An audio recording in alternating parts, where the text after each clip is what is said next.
Bonjour à tous. Alors, si vous l'avez pas vu, on vient de faire un débrief du main event et maintenant on va passer au débrief du co-main event, tout simplement. J'espère que vous allez toujours bien. Brian, je vais te reposer la question par simple politesse pour ceux qui regardent uniquement cette vidéo. Comment vas-tu, Brian? Toujours bien, toujours très bien. Alors, Turner qui prend le combat en short notice pour remplacer celui qui venait de le battre, Dan Hooker, qui rate presque la pesée mais qui y parvient. Donc crédit, on lui remet quand même le crédit. Ça n'a pas dû être facile. On sait qu'il a du mal avec le poids. Et là, en prenant en short notice, il y réussit. Il y parvient, pardon. Euh, et puis il déroule contre Bobby Green, un combat qui était euh, assez intéressant. Soit pour le peu qu'on a vu, j'ai trouvé ça assez intéressant. On a un Bobby Green qui est venu avec les bonnes idées d'exploser pour casser la distance et un Turner qui a trouvé sa cible avec une belle précision sur les systèmes défensifs classiques de Bobby Green qui aime bien rouler avec les poings, utiliser son épaule pour défendre. Et quand on regarde au ralenti, c'est plutôt pas mal. Un double jab pour venir envoyer son bras arrière, le bras arrière qui glisse légèrement sur l'épaule et qui vient toucher la. C'est quoi? C'est juste au-dessus de l'oreille, l'arrière de l'oreille, je pense. Peut-être la tempe, je ne sais plus exactement, mais en tout cas, ça l'envoie au tapis. Late stoppage, je ne sais pas si tu veux qu'on en parle, mais en soi, très belle performance de Jalen Turner. Ouais, je te rejoins complètement. C'était une belle performance. Je pense que la différence d'allonge, elle était énorme, mais vraiment, c'était assez hallucinant. Et effectivement, garde basse, Philly Shell face à ce type de profil, je pense que c'était un petit peu juste. On a vu Bobby Green attaquer sur les jambes, tu vois, en sidekick. Et Mhm. c'était pas mal, je trouvais ça pas mal. Un peu agressif, bien évidemment, mais sur des longues jambes fines comme ça, je pense que ça peut être stressant. Mais effectivement, on a un Turner qui restait bien concentré, ultra précis. Et pour le late stoppage, euh, écoute, moi, c'est vrai que j'ai vu tout le monde dire que c'était un late stoppage, que c'était horrible, etc. J'ai regardé un petit peu. La réalité, c'est que euh, en fait, il y a un petit laps de temps où il aurait dû arrêter. Et Mhm. au moment où il va pour y aller, on voit un Bobby Green qui vient se couvrir comme ça.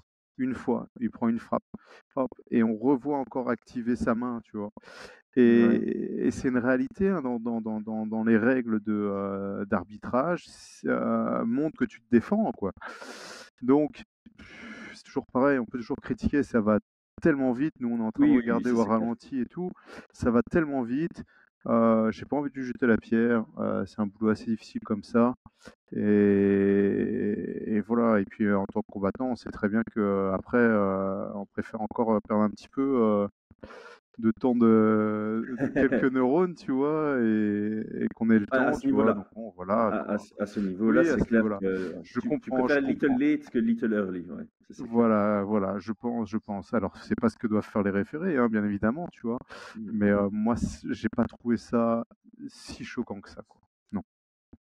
D'accord. Alors, euh, bon, belle performance. On va pas trop revenir là-dessus non plus parce qu'elle dure 2 minutes 49 et comme tu l'as très bien dit, Bobby Green qui attaque les jambes avec des oblique kicks, c'était intéressant. Il voulait casser cette distance en explosant, ce qui était intéressant. Jalen Turner est resté très patient, très calculé. Il n'a pas pris peur et puis il a trouvé son ouverture assez rapidement.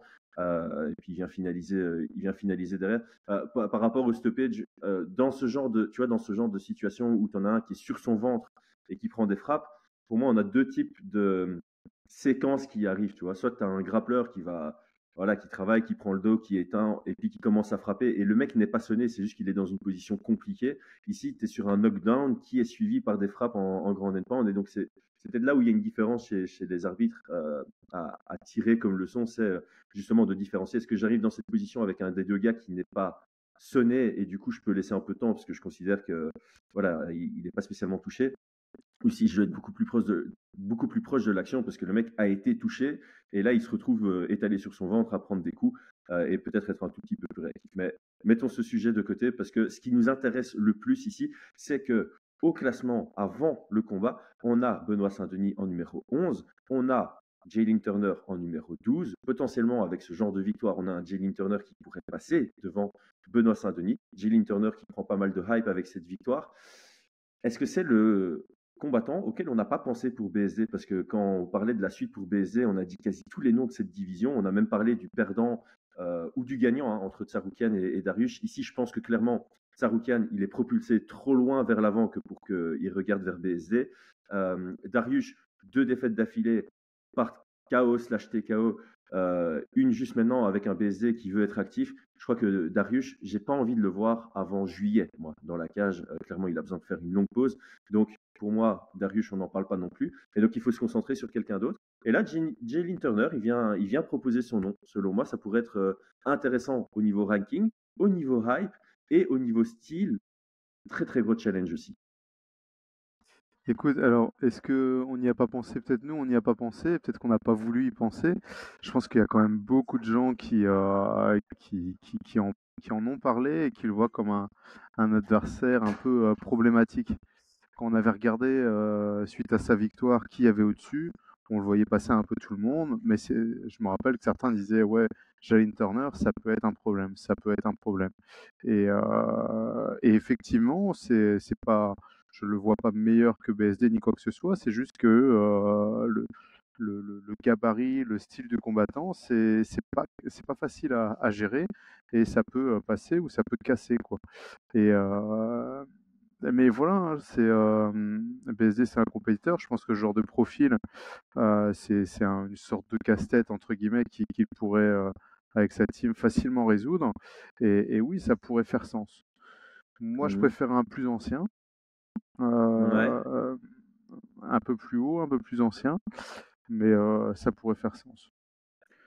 Bah, un peu plus haut, un peu plus ancien, tu aurais Dan Hooker qui est blessé, Fiziev qui est blessé, ou Gamrot en fait, hein, parce que ouais, sinon il faut aller chercher les Moi, Chandler qui attendaient McGregor. c'est Gamrot que je préférais. Ouais, c'est vrai que Gamrot, ça répondrait à pas mal de questions. Et ouais, c'est Euh, un autre type d'intrigue. C'est un autre type oui, d'intrigue. C'est vraiment une intrigue plus sur les compétences, sur les skills, on va dire. Si on a Gamrot contre BSD, alors que Jalin Turner, tu auras plutôt. Ouais, il y a une intrigue de compétences, certes, mais tu as une intrigue vraiment de la gestion du gabarit, parce que Jalin Turner, c'est difficile. Alors, pour tous ceux qui veulent, hein, voilà, quand on regarde la carrière de Jalin Turner, le mec a que 28 ans. Donc en termes d'âge par rapport à BSD, il y a aussi une proximité à ce niveau-là. On sent qu'on a un Jalin Turner quand il est arrivé à l'UFC qui avait besoin de se construire. Il faut se rappeler que ses débuts à l'UFC, après être sorti des Dana White Contender Series, c'était en 2018 contre Vicente Luque. Donc on lui a pas donné de cadeau. Puis il vient gagner contre quelqu'un qui n'est plus à l'UFC en Potter. Puis il a une défaite contre Matt Frevola. Alors là, les gens vont dire oh, bah, il a perdu par décision unanime contre Frevola. Qu'est-ce qu'on irait le mettre contre Bézier qui a roulé sur Frevola? C'était en 2019. Et c'est là où Jalin Turner a vraiment trouvé son style. Il a enchaîné 5 victoires, dont Medic, Mularki et Brad Riddell.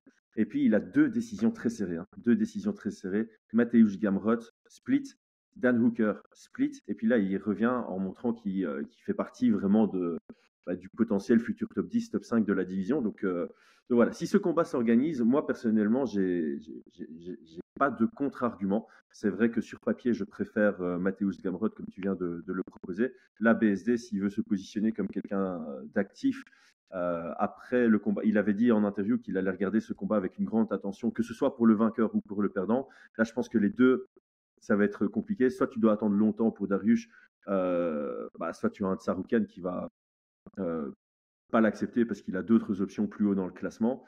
Notamment une revanche entre Mateusz Gamrot et Tsarukyan. Hein. S'il n'y a pas le title shot, cette revanche peut être organisée. C'est un très beau combat que beaucoup de fans ont apprécié. D'un point de vue ranking, ça fait du sens. D'un point de vue sportif, ça fait du sens.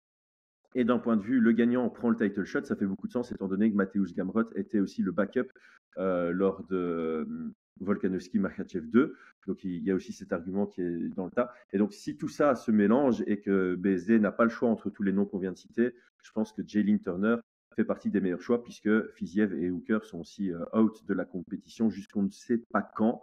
Mais a priori, ils ne reviennent pas bientôt. Et Jalin Turner, il n'a pas pris de réels dégâts dans ce combat. Ouais, je te rejoins. Mais je pense quand même que BSD va être large favori sur Jane Turner. Je vais mettre ça maintenant. Non. Intéressant, ouais, parce que par rapport à ce type de gabarit, le mot-clé, c'est peut-être pression, justement pour pouvoir mieux gérer une distance. empêcher l'adversaire de pouvoir désengager et par conséquent être le plus souvent à la distance qui toi t'arrange. Et étant donné que BSD nous a montré qu'il était très bon en pression et dans des combats intenses, euh, c'est vrai que ça pourrait être intéressant, mais c'est le genre de combat où tu serais stressé. Enfin, en regardant, tu dis, OK, BSD est favori, mais à chaque seconde, tu vas être stressé parce que tu dis, OK, BSD va vouloir casser cette distance. Et on sait que Jalen Turner, autant il est très bon à longue distance, autant il commence à avoir un système de contre qui se met en place parce qu'il sait que les mecs veulent casser la distance contre lui, que les mecs veulent shooter contre lui. Et on a vu, Mateusz Gamrot, il a eu du mal à l'amener au sol et à le conserver au sol. Il a dû faire parler son pied-point pour pouvoir un peu mixer les deux.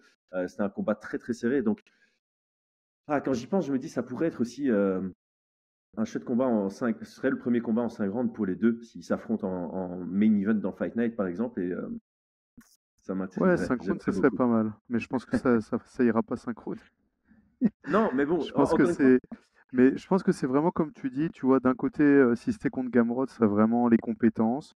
On aurait, en termes de technique, et ce serait peut-être les rounds qui seraient pris au fur et à mesure. Là, par contre, on est vraiment sur 2 dimensions différentes. Je pense que, Benoît Saint-Denis est largement supérieur en grappling, tu vois, contre Turner. Turner, c'est vrai que quand il a perdu sur des décisions, c'est qu'il s'est fait contrôler, mettre au sol. Alors pas mettre au sol, mais c'est plus contrôlé, tu vois, dans un entre-deux entre chercher à se relever et tout. Et je vois Benoît Saint-Denis être capable ouais, de prendre largement cet avantage-là, tu vois, largement. Mais je suis entièrement d'accord, ça reste un combat où je pense qu'on sera beaucoup plus stressé, tu vois. Ouais, Même si beaucoup plus stressé, du coup qui arrive, du genou, du coude, de la précision de frappe, ou si ça va pas et que ça au début de round, tu vois. Beaucoup plus que si c'était contre Gamrot. Gamrot, on serait plus à, à voir un petit peu les choses arriver, tu vois. ouais, exactement. C'est typiquement ça. C'est le genre de choix de combat où tu auras le kiff du fan de sport par définition, de celui qui veut des émotions fortes et soudaines. Ça, c'est vraiment BSD contre Turner. Ou bien le fan de plus stratégie technique qui va apprécier le combat, sa construction, les ajustements techniques qui vont permettre de ah mince, j'ai pas pris le premier round, je vais m'assurer de prendre le deuxième. Puis l'autre se dit ah mince, il m'a pris le deuxième parce que ça, alors je vais ajuster et je vais essayer de prendre le troisième. Et donc, c'est deux kiffs totalement différents mais qui sont bon, peu importe le prochain choix, je pense que BSD, dès qu'il rentre dans la cage, peu importe l'adversaire, ça va nous faire palpiter, ça va nous faire kiffer. Et là, ces deux options-là, elles sont merveilleuses. Donc, on verra, mais en tout cas, je pense que ça valait la peine d'au moins en parler parce qu'on n'en avait jamais parlé sur Fight Minds. Comme tu l'as dit, il y a peut-être des personnes, et notamment à l'international, qui avaient pensé à ce combat. Là, il fait sens. Donc, ça valait le coup de faire un petit détour. Brian, merci. Tout le monde, Merci à toi. Merci à merci vous également. tous. Merci à tout le monde. Abonnez-vous si ce n'est pas encore le cas. Le petit commentaire, le petit like. Qu'est-ce que vous pensez de Turner contre BZ, etc., etc. On connaît comment ça fonctionne. À très vite.